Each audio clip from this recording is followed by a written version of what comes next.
not all species in the Star Wars universe like the Republic, as is to be expected. Be it due to cultural reasons, past disagreements, or rampant injustice, a number of species outright hated them, and during the Clone Wars formed the backbone of the CIS. In this video, we'll be discussing 5 of those species, those that hated the Republic above all others.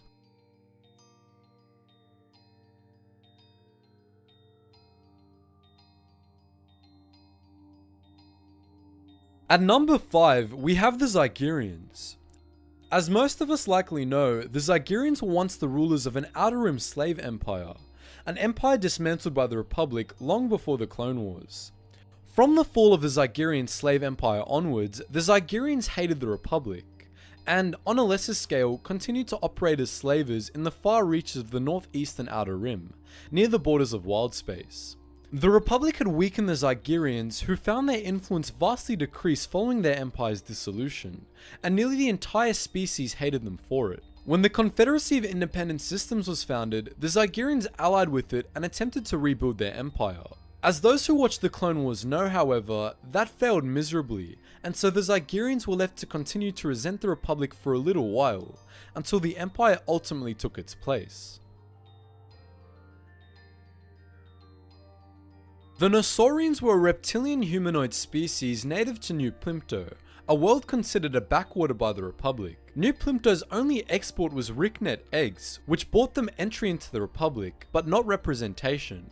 Matters became worse when the Republic banned exports of the eggs, obliterating New Plimto's economy. When the Confederacy offered to trade with the Nosaurians, they readily agreed, only to be met with invasion. The Nosaurians naturally hated the Republic as a result of all this, and persisted in resisting it even after it became the Empire. One of the most important member species in the Confederacy, the Geonosians were originally fine with the Republic, even when their leaders joined the CIS and began building up the droid army. But the Battle of Geonosis made things personal. A combination of resentment over the battle and the Geonosian hive mind resulted in next to no Geonosians supporting the Republic, and most were compelled to despise it. The Geonosians dedicated themselves completely to the Confederacy's war effort even while their homeworld was under Republic occupation, and said occupation only made matters worse in that regard. By the final decades of the Republic, the Ghotals of Antar 4 had strained relations with the rest of the galaxy, the result of minor conflicts that were dealt with poorly. During the Separatist crisis, many of them supported the Ghotal Assembly for separation, as well as a splinter group of the Assembly called the Roshu Sun.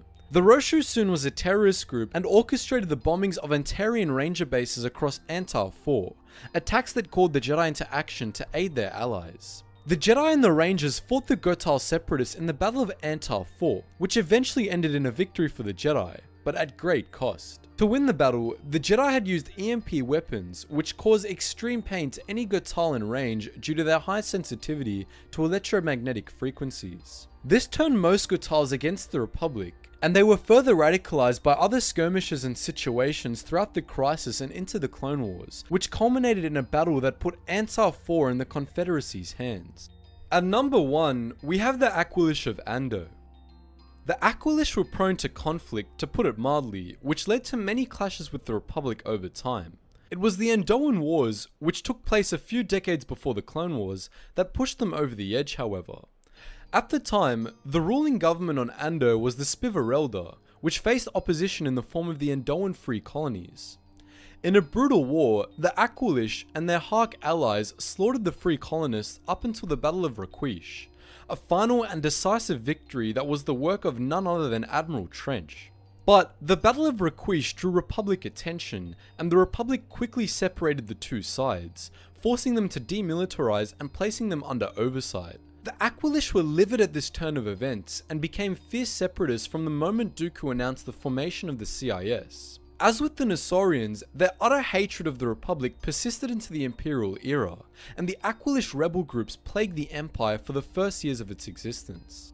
So those are the top 5 species that we believe hated the Republic the most. What do you think? Did we miss any? Feel free to post your thoughts in the comment section below. And as a quick general note guys, many of the major separatist species, like the Neimoidians or Umbarans, were in it more for profit than out of hatred for the Republic, and so were left off this list. Anyways guys, as always, thank you for watching, and I hope to see you in the next video.